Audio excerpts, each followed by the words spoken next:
2026-27 ஆண்டுக்கான தமிழக அரசின் நிதிநிலை அறிக்கை தாக்கல். திருத்திய நிதிநிலை அறிக்கையை தாக்கல் செய்தார் நிதி அமைச்சர் மரிய வில்சன்.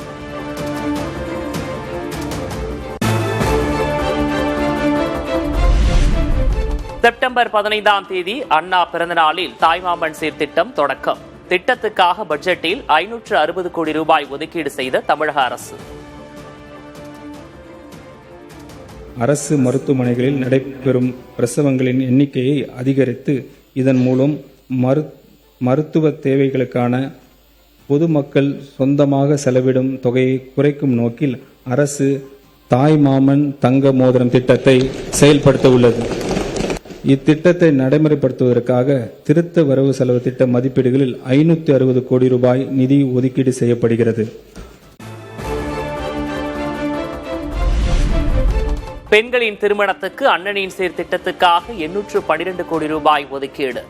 8 கிராம் தங்க நாணயம் பட்டுப்புடவை வழங்கப்படும் என அறிவிப்பு.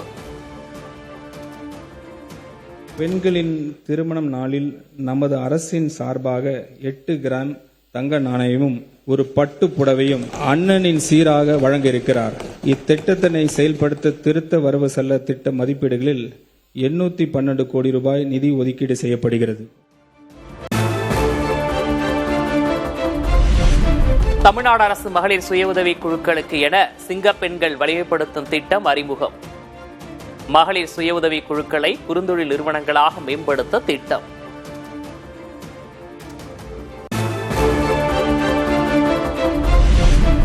பள்ளிக்கல்வித்துறைக்கு பட்ஜெட்டில் 44,527 கோடி ரூபாய் ஒதுக்கீடு.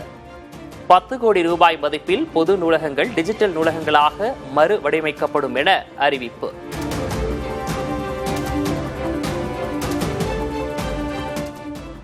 லைப்ரரிஸ் மாநில அளவிலான டிஜிட்டல் லைப்ரரிஸ் என மாற்றம் செய்வதன் மூலம் டிஜிட்டல் அறிவு, ஒற்றை உறுப்பினர் சேர்க்கை, 24/7 வெப் மற்றும் கைபேசி வாயிலாக அணுகும் வசதி, டிஜிட்டல் உள்ளடக்கம், இலவச வைஃபை வசதி மற்றும் 38 மாவட்ட சென்ட்ரல் லைப்ரரிஸில் கோ ஒர்க்கிங் ஸ்பேசஸ் வசதிகள் கொண்டு கற்றல் மற்றும் புத்தாக்க மையங்கள் செயல்படுத்தப்படும்.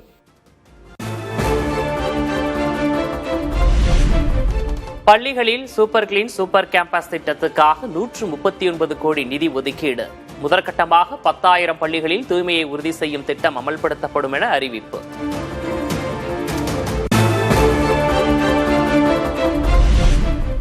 உயர்கல்வித்துறைக்கு 8,393 கோடி ரூபாயை ஒதுக்கீடு செய்த தமிழக அரசு. கல்லூரி மாணவர்களுக்கு 2,000 கோடி ரூபாயில் வெற்றி மடிக்கணினி திட்டம் செயல்படுத்தப்படும் என அறிவிப்பு. கல்லூரி மாணவர்களுக்கான வெற்றி மடிக்கணினி திட்டத்தை செயல்படுத்தும். 2,000 கோடி ரூபாய் ஒதுக்கீட்டில் இத்திட்டம் கல்லூரி மாணவர்களின் கற்றல் திறனை மேம்படுத்தும் ஒரு கருவியாக அமையும்.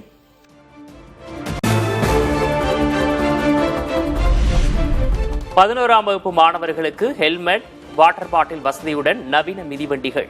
நடப்பாண்டில் 5,32,200 மாணவர்களுக்கு நவீன மிதிவண்டி வழங்க 277 கோடி ரூபாய் நிதி ஒதுக்கீடு. அரசு மற்றும் அரசு நிதியுதவி பெறும் பள்ளிகளில் 2026-27 கல்வி ஆண்டில் 11ஆம் வகுப்பு பயிலும் சுமார் 5.32 லட்சம் ஜென்சி இளம் தலைமுறை மாணவர்களுக்கு 277 கோடி ரூபாய் மதிப்பீடில் ஹெல்மெட் மற்றும் வாட்டர் பாட்டில் வசதிகளுடன் கூடிய நவீன பிராண்டட் சைக்கிள்ஸ் வழங்கப்பட உள்ளது. ஒலிம்பிக்கில் பதக்கம் வெல்ல இளைஞர்களுக்கு பயிற்சி அளிக்க 10 சிறப்பு மையங்கள். சிறப்பு பயிற்சி மையங்களுக்காக 50 கோடி ரூபாயை ஒதுக்கீடு செய்த தமிழக அரசு. ஒலிம்பிக் போட்டிகளில் தங்கம் வெல்வதை நோக்கமாக கொண்டு சர்வதேச அளவில் விளையாட்டுத் துறையில் தமிழ்நாட்டை உச்சத்திற்கு கொண்டு செல்ல சிறந்த திறமையான விளையாட்டு வீரர்களை உருவாக்குவதற்காக 10 ஒலிம்பிக் சிறப்பு மையங்கள் மாநிலம் முழுவதும் அமைக்கப்பட்டு இதற்காக 50 கோடி ரூபாய் நிதி ஒதுக்கீடு செய்யப்படுகிறது.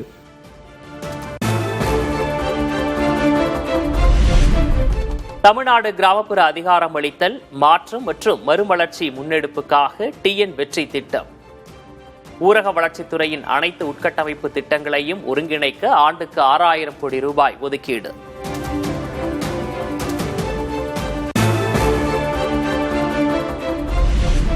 நலிவடைந்த கைம்பெண்கள், ஆதரவற்ற பெண்கள், திருநர்கள், மாற்றுத்திறனாளிகளுக்காக வெற்றி மகளிர் ஆடுகள் வளர்ப்பு திட்டம் 100% மானியத்தில் 5 ஆடுகள் வழங்கப்படும் என அறிவிப்பு.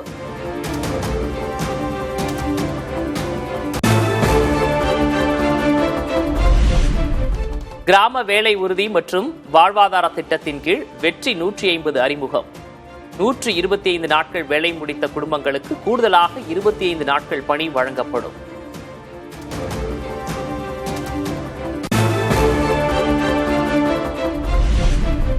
பட்ஜெட்டில் அறிவிக்கப்பட்ட பல திட்டங்கள் வெற்றி என்ற பெயரில் தொடக்கம். இளைஞர் நலன், திறன் பயிற்சி, வீடு கட்டும் திட்டங்களுக்கு வெற்றி என்ற பெயரில் திட்டம்.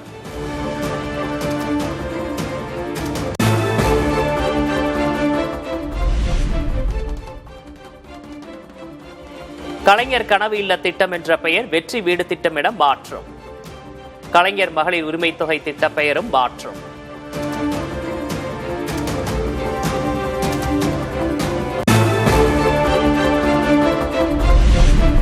காவிரி, வைகை மற்றும் தாமிரபரணி நதிகளை மறுசீரமைக்க திட்டம்.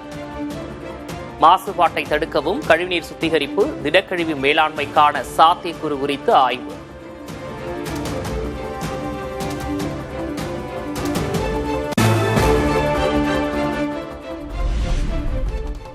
சென்னையில் உள்ள கூவம், அடையாற்றை உலகத்தரத்தில் மறுசீரமைக்க திட்டம்.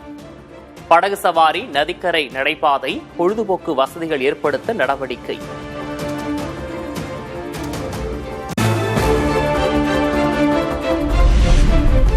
காவிரி, வைகை, தாமிரபரணியில் நதி சுற்றுலா அறிமுகம். ஒகேனக்கல், திருவரங்கம், மதுரை மற்றும் நெல்லை வழித்தடத்தில் நதி சுற்றுலா.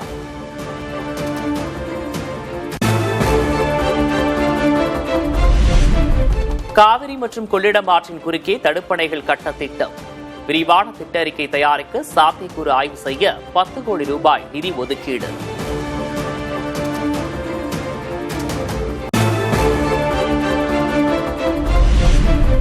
ஆன்மீக பயணிகளின் வசதிக்காக திருக்கடையூர், நாகூர் மற்றும் வேளாங்கண்ணியில் ஓய்வு இல்லங்கள். பாதுகாப்பான மற்றும் வசதியான தங்குமிடத்துடன் இறையருளை பெற 60 கோடி ரூபாய் நிதி ஒதுக்கீடு.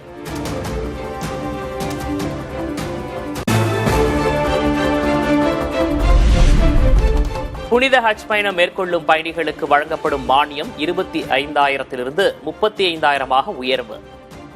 கபர்ஸ்தான்கள், கல்லறை தோட்டங்களின் உட்கட்டமைப்பினை மேம்படுத்த 34 கோடி ரூபாய் ஒதுக்கீடு.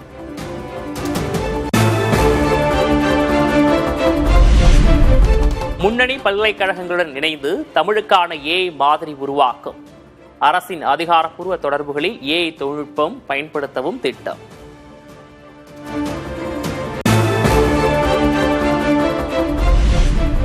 தமிழகத்தில் 5 ஆண்டுகளில் 20,000 பொது இவி சார்ஜிங் நிலையங்கள் அமைக்க 50 கோடி. குடியிருப்புகளில் இவி சார்ஜிங் நிலையங்களுக்கு அரசு மானியம் வழங்க 5 கோடி ரூபாய் ஒதுக்கீடு.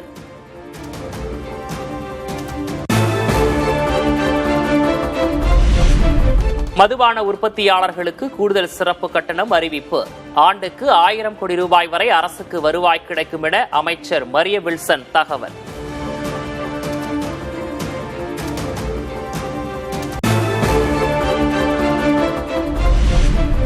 ₹1 கடனை திருப்பிச் செலுத்தவும் வட்டி செலுத்தவும் சுமார் 24 காசுகளை செலவிடும் தமிழக அரசு. மூலதன செலவுக்கு 10.9 காசுகளையும் ஊதியத்துக்கு 17.3 காசுகளையும் செலவிடுகிறது.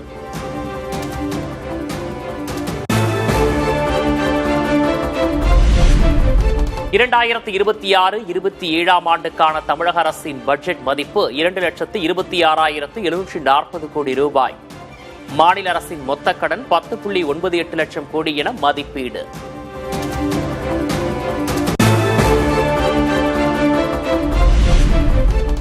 நடப்பு நிதியாண்டில் தமிழக அரசின் வருவாய் 3,50,27 கோடியாக இருக்கும் என மதிப்பீடு.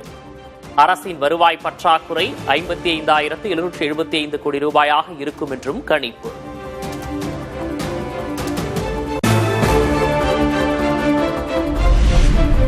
குறுகிய கால அரசியல் ஆதாயங்களில் கவனம் செலுத்தப் போவதில்லை. தமிழகத்தின் நிதி நிலைமையை மேம்படுத்த 2 ஆண்டுகள் தேவை என்றும் அமைச்சர் மரிய வில்சன் தகவல்.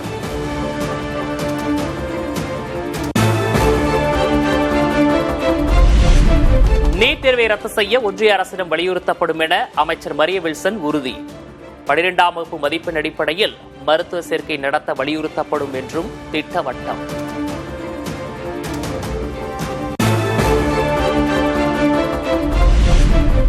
தாவேக அரசின் முதல் பட்ஜெட் மிகப்பெரிய பூஜ்ஜியம் என எதிர்க்கட்சித் தலைவர் உதயநிதி ஸ்டாலின் விமர்சனம். தேர்தல் வாக்குறுதிகளை நிறைவேற்றுவதற்கான அறிவிப்புகள் பட்ஜெட்டில் இல்லை என சாடல். முழுமையா பார்க்கும்போது இந்த பட்ஜெட் எப்படி இருக்குன்னா 100 நாட்கள்ல இந்த அரசுடைய மார்க் அப்படின்னு யாரை கேட்டாலும் மிகப்பெரிய ஒரு 0 சொல்லுவாங்க, பூஜ்ஜியம் அப்படின்வாங்க. அதே மாதிரி இந்த பட்ஜெட்டும் இன்னைக்கு மிகப்பெரிய ஒரு 0, பூஜ்ஜியம்.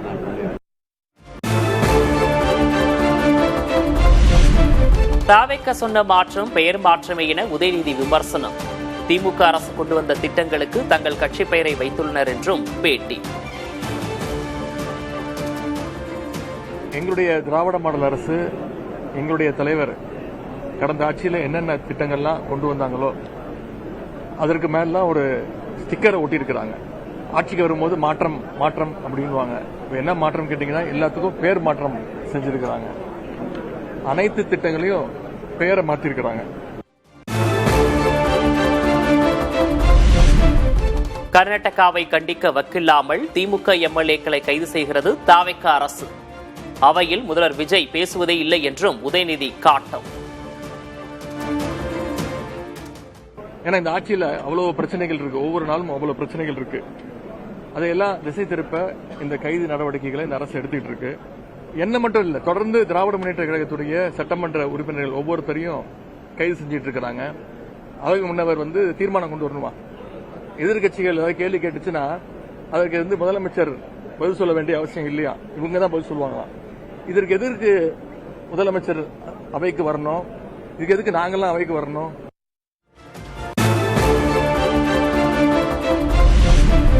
பிளாஸ்டாக இருக்கும் என எதிர்பார்த்த மக்களுக்கு வேஸ்டாக மாறியிருக்கிறது தாவேக அரசின் பட்ஜெட். திமுக தலைவர் மு.க. ஸ்டாலின் விமர்சனம்.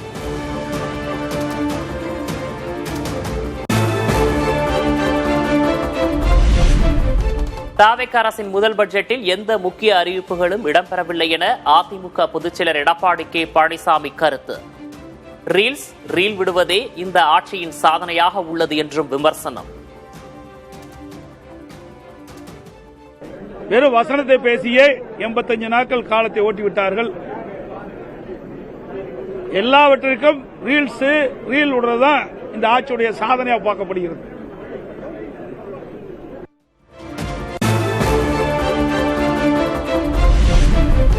மகளிர் உரிமை தொகை, விலையில்லா சிலிண்டர் அறிவிப்புகள் பட்ஜெட்டில் இடம்பெறவில்லை. முழு பயிர்க்கடன் ரத்து அறிவிப்பு என்ன ஆனது என்றும் எடப்பாடி கே. பழனிசாமி கேள்வி. மகளிர் உரிமை தொகை 1000 ரூபாய் கொடுப்பதை 2500 ரூபாய் வழங்கப்படும் என்றும், ஆண்டுக்கு குடும்பத்திற்கு 6 சிலிண்டர்கள் வழங்கப்படும் என்றும், தொடக்க வேளாண் கூட்டுறவு சங்கத்தில் வாங்கிய பயிர்க்கடன் முழுவதும் தள்ளுபடி செய்யப்படும் என்று அறிவித்தார்கள். ஆனா அந்த திட்டங்கள் எதுவுமே இந்த பட்ஜெட்ல இடம்பெறல.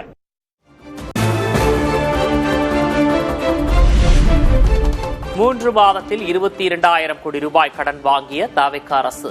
இதே நிலை சென்றால் 5 ஆண்டுகளில் 20 லட்சம் கோடி ரூபாயாக கடன் உயரும் என முன்னாள் அமைச்சர் தங்கம் தென்னரசு பேட்டி. இந்த 10 லட்சம் கடன் நீங்க 5 வருடத்தில் முடிக்க போகும்போது 20 லட்சம் கடனாக இருக்கும் என்பது என்னுடைய வாதம். அதுதான் இன்னைக்கு அவங்களுக்கு நடந்துட்டு இருக்கு. அவங்களே ஒத்துக்கிட்டு இருக்காங்க. இன்னைக்கு அவர் ஒத்துக்கிட்டு இருக்காங்க.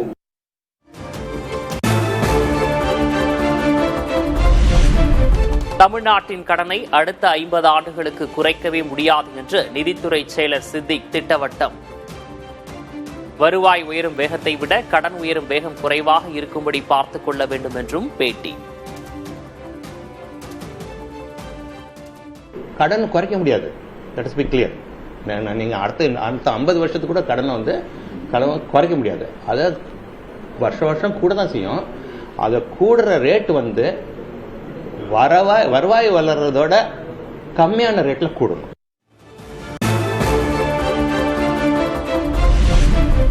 ஆன்லைனில் மதுபானங்களை முன்பதிவு செய்யும் திட்டத்துக்கு அன்புமணி கடும் கண்டனம். மது விற்பனையை குறைப்பதற்கு பதில் எளிமையாக்கும் நடைமுறை என எதிர்ப்பு.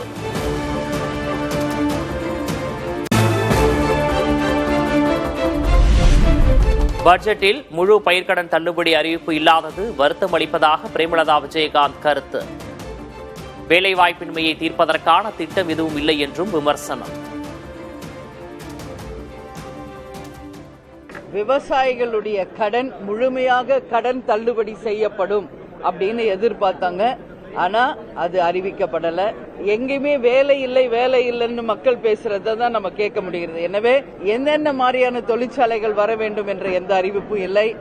வேலை வாய்ப்புகளுக்கு எந்த அறிவிப்பும் இல்லை.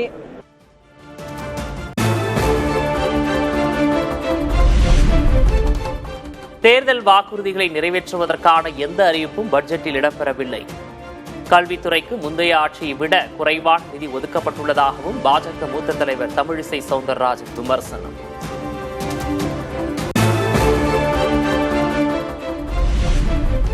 மக்களின் வாழ்க்கை தரத்தை உயர்த்தும் ஆக்கப்பூர்வ திட்டங்கள் பட்ஜெட்டில் இல்லை. வெற்றி என்னும் பெயரை கொண்டுள்ள வெற்று அறிக்கை என சீமான் விமர்சனம்.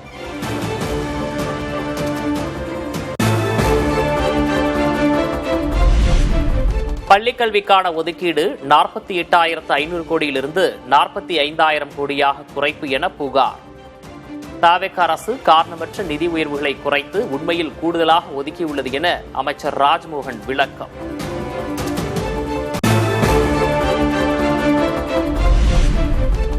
நாளை வேளாண் பட்ஜெட் தாக்கல் செய்யப்படும் நிலையில் முதல்வர் விஜய் ஆலோசனை. நெல், கரும்பு ஆதார விலையை உயர்த்துவது குறித்து அமைச்சர் வினோத்துடன் ஆலோசனை நடத்தினார்.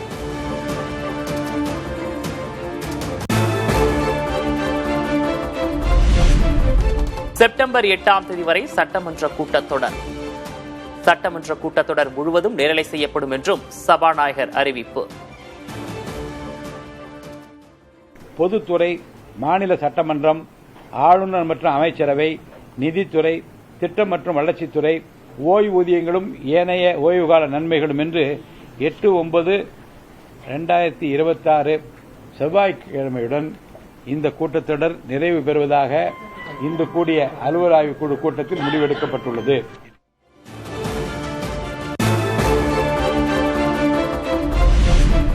காமன்வெல்த் விளையாட்டுப் போட்டியில் பதக்கம் வென்ற வீரர்களுக்கு ஊக்கத்தொகை வழங்கிய முதல்வர் விஜய். வெள்ளி வென்ற ராஜா பிரவீனுக்கு தலா 30 லட்சம், வெண்கலம் வென்ற செல்வப்பிரபுவுக்கு 20 லட்சம் ரூபாய் ஊக்கத்தொகை.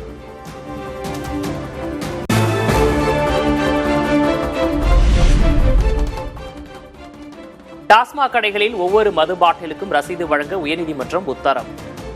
அதிக விலைக்கு மதுபானம் விற்ற ஊழியர்கள் மீது நடவடிக்கை கோரிய வழக்கில் ஆணை.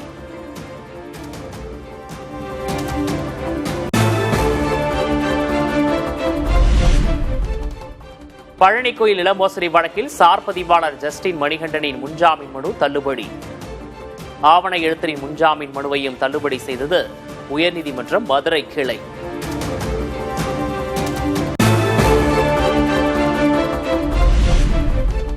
சென்னையில் ஆபரண தங்கத்தின் விலை ஒரே நாளில் சவரனுக்கு 2,240 ரூபாய் உயர்வு. 1 கிராம் தங்கம் 13,480 ரூபாய்க்கு விற்பனை.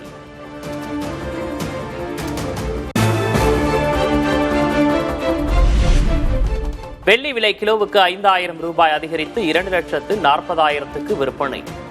சென்னையில் 1 கிராம் வெள்ளி விலை 240 ரூபாயாக உயர்வு.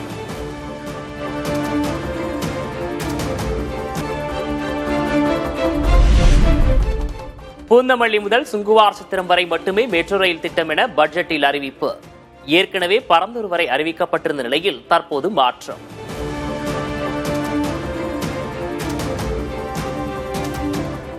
மாநில அரசின் பரிந்துரை செய்யப்பட்ட மெட்ரோ ரயில் திட்டங்கள் சென்னை விமான நிலையம் முதல் கிளம்பாக்கம் வரை, ஸ்ரீபெரும்புத்தூர் வழியாக பூந்தமல்லி முதல் சுங்குவார்சத்திரம் வரை கூடுதல் மெட்ரோ ரயில் வழித்திட்ட திட்டங்களை இந்திய அரசு ஸ்பீடி அப்ரூவல் வழங்குவதற்கான தேவையை அனைத்து நடவடிக்கையும் துறையால் மேற்கொள்ளப்பட்டு வருகிறது.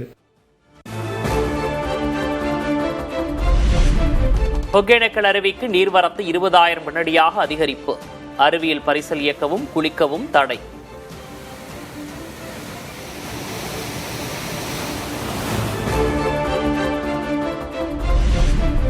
மேட்டூர் அணைக்கான நீர்வரத்து வினாடிக்கு 18,905 கனஅடியாக அதிகரிப்பு. அணை நீர்மட்டம் 74.03 அடியிலிருந்து 74.55 அடியாக உயர்வு.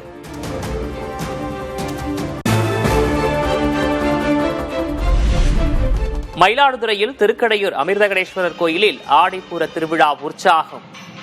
சிறப்பு பூஜையுடன் ஆடிப்பூர திருவிழா கொடியேற்றம்.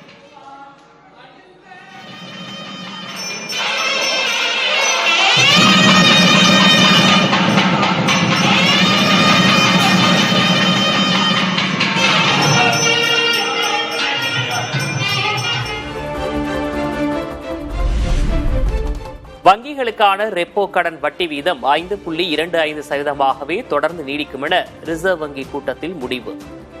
ரிசர்வ் வங்கி முடிவால் வீடு, வாகன கடன் வட்டி வீதங்களும் மாற்றமில்லாமல் அப்படியே தொடர வாய்ப்பு.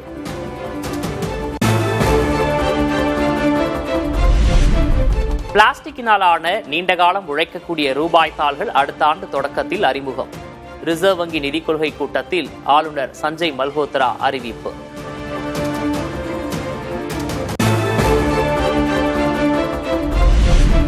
காஷ்மீர் மற்றும் லடாக்கில் கட்டமைப்பு வசதிகள் மேம்படுத்தப்பட்டு மக்களின் வளர்ச்சிக்கான வாய்ப்புகள் பெருகியுள்ளன. சிறப்பு அந்தஸ்து நீக்கப்பட்டு யூனியன் பிரதேசமாக்கப்பட்டு 7 ஆண்டுகள் ஆகும் நிலையில் பிரதமர் மோடி கருத்து.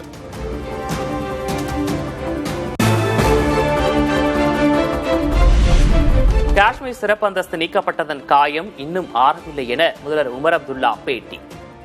மாநில அந்தஸ்து உறுதிமொழியை விரைந்து நிறைவேற்றவும் வலியுறுத்தல்.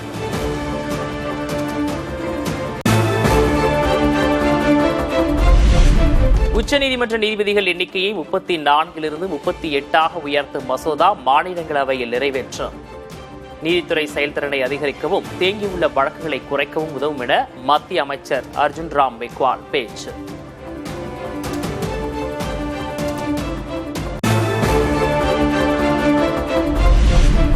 அமளியால் நாடாளுமன்றம் தொடர்ந்து முடங்கி வரும் நிலையில் ராகுல் காந்தியுடன் அமைச்சர் கிரண் ரிஜிஜு சந்திப்பு. தொகுதி மறுசீரமைப்பு மசோதா, வெளிநாட்டு நிதி பங்களிப்பு மசோதாக்கள் தாக்கலாகும் என கருதப்படும் நிலையில் பணிகளை தொடங்குவது குறித்து பேச்சு.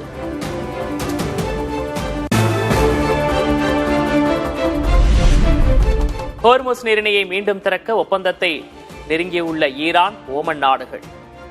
செங்கடலில் நடத்தப்பட்ட தாக்குதலில் மூழ்கிய இந்திய சரக்கு கப்பலின் நல்வாய்ப்பாக 13 இந்தியர்கள் உட்பட அனைத்து மாலுமிகளும் மீட்பு.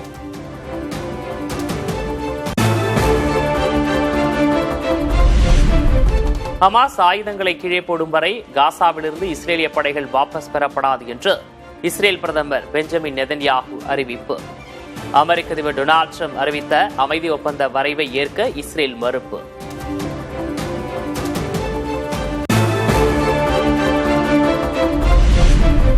காப்பீடு இல்லாத வாகனங்களுக்கு பெட்ரோல் விநியோகத்தை நிறுத்த திட்டம்.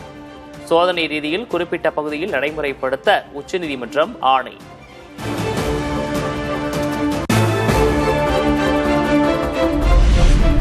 இந்தியாவில் மின்வாகன துறையில் இன்னும் 3 கோடி முதல் 4 கோடி வேலை வாய்ப்புகள் உருவாகும். அடெக்கோ இந்தியா என்ற மனிதவள மேம்பாட்டு நிறுவனத்தின் ஆய்வில் தகவல்.